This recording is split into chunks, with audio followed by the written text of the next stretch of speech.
तो दोस्तों आज हम बात करेंगे स्टार डेल्टा स्टार्टर के अंदर क्या क्या फ़ॉल्ट आते होते हैं। तो दोस्तों मेरे 15 साल के एक्सपीरियंस के अंदर जो जो फ़ॉल्ट मैंने निकाले हैं आज मैं वो आपके साथ शेयर करूंगा।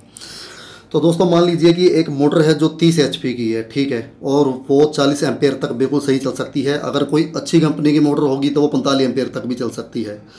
तो ये होती है एक थर्मल ओवरलोड रिले। इसके अंदर हम एनसी पॉइंट का यूज़ करते हैं। एक सेट 230 वोल्ट इसको डायरेक्ट देते हैं और दूसरे एनसी पॉइंट से उठाकर आगे कॉन्टैक्टरों पर 230 वोल्ट जाते होते हैं। तो दोस्तों अब 6 तारें होती हैं स्टार डेल्टा स्टार्टर की जो मोटर है, ठीक है, 30 एचपी की। तो इसके ऊपर तो 3 तारें ही लगी होती हैं। तो यानी कि जब मोटर 40 एम्पियर लेगी तो इस रिले के ऊपर जब 3 तारें लगी हैं तो उस हिसाब से उस 40 एम्पियर का हाफ यानी कि 20 एम्पियर ही आएगा। तो अब मान लीजिए कि हमने इसको 20 एम्पियर पर सेट किया हुआ है, आप देख सकते हैं, ठीक है, मोटर चल रही है। अब अगर मोटर के ऊपर लोड जरूरत से ज़्यादा ही डाल दिया है कि वो 45 से 50 एम्पियर लेने लग गई है, ठीक है, उसके 3 तारों में उसका ठीक हाफ आएगा, यानी कि 50 का 25 एम्पियर हमने 20 पर इसे सेट किया है। तो ये ओवरलोड रिले क्या करेगी कि जो इसका ये एनसी पॉइंट है ना, एनसी का मतलब होता है नॉर्मली क्लोज। फिलहाल तो 230 वोल्ट इसके एक पॉइंट से होकर दूसरी साइड से चले गए हैं। जब मोटर 50 एम्पेयर लेगी तो इसके ऊपर 3 तारें लगी हुई RYB की, ठीक है, तो उस इसके ऊपर आएंगे 25 एम्पेयर, 20 पर हमें सेट किया है। तो ये क्या करेगा, जो इसके एनसी पॉइंट है ये दोनों एन हो जाएंगे, यानी कि 230 वोल्ट को ये आगे कंडक्टर की तरफ, ये टाइमर की तरफ सप्लाई देनी बंद कर देगा, जिससे क्या होगा कि स्टार्टर बंद हो जाएगा, सारे कंडक्टर ऑफ हो जाएंगे। अगर कंडक्टर ही ऑफ हो जाएंगे तो मोटर चलनी बंद हो जाएगी। तो दोस्तों थर्मल ओवरलोड रिले का तो ये काम होता है। और अब मैं इसकी आपको फोटो दिखाता हूँ कि थर्मल ओवरलोड रिले देखने में किस प्रकार की होती है। अब इस थर्मल ओवरलोड रिले के एनसी पॉइंट तब काम करेंगे जब आप इसके रीसेट का जो नीले रंग का बटन है उसको एक बार पुश कर देंगे, तो जाके इसके एनसी पॉइंट काम करने शुरू करेंगे। अब और बात आती है दोस्तों कि एक होता है एमसी स्विच, यानी कि नॉर्मली क्लोज। एक रेड कलर का जो पुश बटन होता है स्टार्टर के अंदर, आपने देखा होगा, तो ये भी कई बार ख़राब हो जाता है। इसको चेक करने का सबसे आसान तरीका क्या है, स्टार्टर की मेन सप्लाई को बिल्कुल बंद कर दीजिए। जी हाँ, जो इसकी एमसीबी है उसको ऑफ कर दीजिए। तो 2 तारें लगी होती हैं एमसी स्विच पर, मीटर को कंटिन्यूटी मोड पर लगाकर, और वो दोनों तारें एमसी स्विच के एक ऊपर की साइड लगानी है और एक नीचे की साइड लगानी है। तो इस समय आपके मीटर की जो कंटिन्यूटी मोड हमने लगाया है तो मीटर को ये स्विच शॉर्ट बताना चाहिए। जब हम इस स्विच को पुश करेंगे, दबाएंगे, तो मीटर इसको ओपन बताना चाहिए, यानी कि जब ये बटन हमने नहीं दबाया हुआ तब तो ये शॉर्ट बोलना चाहिए। और जब हम इसके पुश करते हैं, इस बटन को दबाते हैं, तब ये स्विच ओपन बताना चाहिए मीटर को। तो ये एनसी स्विच ओके है। और अब बात करते हैं एनओ स्विच की। ये इसका ठीक उल्टा है।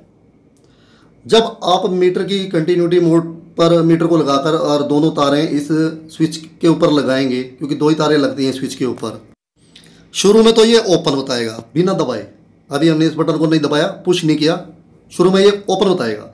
लेकिन जब हम इस बटन को दबाते हैं, इसे पुश करते हैं, ये हरे रंग का बटन होता है पैनल के अंदर, तब ये शॉर्ट बोलना चाहिए। जब ये अगर ये शॉर्ट बोलेगा तो इसका मतलब कि ये स्विच बिल्कुल ओके है, ये स्विच बिल्कुल सही काम कर रहा है। अब दोस्तों बात आती है स्टार डेल्टा स्टार्टर के अंदर टाइमर की। टाइमर के अंदर कई बार बहुत बारीक फॉल्ट आता है जो बहुत ही मुश्किल समझ में आता है। टाइमर का मेन काम तो आपको पता ही है कि जब इसके A1 पर हम फेस देंगे, A2 इसका डायरेक्ट न्यूट्रल है। शुरू में 15-18 तो शॉर्ट बोलने चाहिए, जितना भी टाइम भरा है इसके अंदर, 1 मिनट का, 5 मिनट का, शुरू में 15 और 18 तो इसे शॉर्ट बोलना चाहिए। उस दौरान 25 और 28 ओपन होने चाहिए, ठीक है। जैसे मान लो कि 10 सेकंड का टाइम हमने इसके, तो शुरू में तो 15 और 18 आपस में शॉर्ट होंगे, उस दौरान 25 और 28 ओपन होंगे। ठीक 10 सेकंड के बाद 15-18 ओपन हो जाने चाहिए और 25 और 28 शॉर्ट हो जाने चाहिए। तो टाइमर के अंदर फॉल्ट क्या होता है कि कई बार ये 25 और 28 को शुरू में शॉर्ट कर देता है, जिसकी वजह से होता क्या है कि डेल्टा का कॉन्टैक्टर शुरू में ही ऑन हो जाता है। आप देख भी सकते हैं इसके अंदर कि जैसे 25 और 28 शॉर्ट हो जाएंगे तो 28 नंबर की तार स्टार कॉन्टैक्टर के एनसी पॉइंट से उठाकर डेल्टा कॉन्टैक्टर के A2 पर दी हुई है और इसका A1 डायरेक्ट न्यूट्रल है। तो शुरू में ही जब मोटर डेल्टा में चलनी शुरू हो जाएगी तो उससे वो एम्पेयर बहुत ज़्यादा लेगी। जब एम्पेयर ही एकदम बहुत ज़्यादा लेगी तो उससे क्या होगा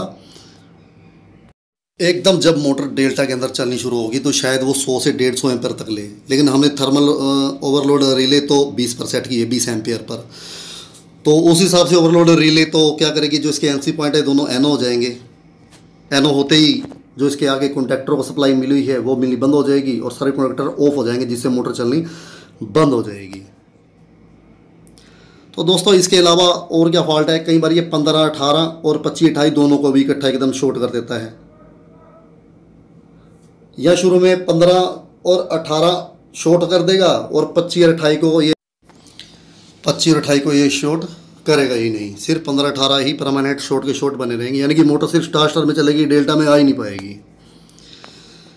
तो दोस्तों इसके अलावा और फॉल्ट क्या होता है कि कई बार स्टार के कॉन्टैक्टर की पत्तियां चिप जाती हैं। ठीक है, जब इस कॉन्टैक्टर की जब पत्तियां चिप जाएंगी तो जो इसका एनसी पॉइंट है ये एनो हो जाएगा। शुरू में टाइमर जो 10 सेकंड का है वो 15 से 18 तो शॉर्ट करेगा, शुरू में तो स्टार में चला दी इसने मोटर को। अब इस कॉन्टैक्टर की जैसे पत्तियां चिप गई हैं तो इसका एनसी पॉइंट जो एनो हो गया है, अब 10 सेकंड के बाद 15, 18 ओपन हो गए हैं और 25 और 28 शॉर्ट हो गए हैं टाइमर के। ठीक है, अब 28 नंबर पर जो सप्लाई आई हुई है डेल्टा के कॉन्टैक्टर को चलाने के लिए, वो आगे जा ही नहीं पाएगी, क्योंकि कॉन्टैक्टर का जो एनसी पॉइंट है वो एन हुआ पड़ा है। अब वो क्यों हुआ पड़ा है, क्योंकि इस कॉन्टैक्टर की पत्तियां चिपी हुई हैं। तो मोटर हमारी सिर्फ स्टार में ही चलती रहेगी, डेल्टा में चलेगी नहीं, क्योंकि स्टार के कॉन्टैक्टर की पत्तियां छिपी हुई हैं। जब तक इसकी पत्तियां हटेंगी नहीं, कॉन्टैक्टर ऑफ नहीं होगा, तब तक इसका जो एनसी पॉइंट है ये काम ही नहीं करेगा। अब बात आती है कॉन्टैक्टरों की दोस्तों, कि कॉन्टैक्टर की कई बार पत्तियां बार बार, जैसे इनमें स्पार्किंग होती है, ऑन होते हैं कभी ऑफ होते हैं, तो उसकी वजह से स्पार्किंग होने की वजह से इसकी पत्तियां घस जाती हैं।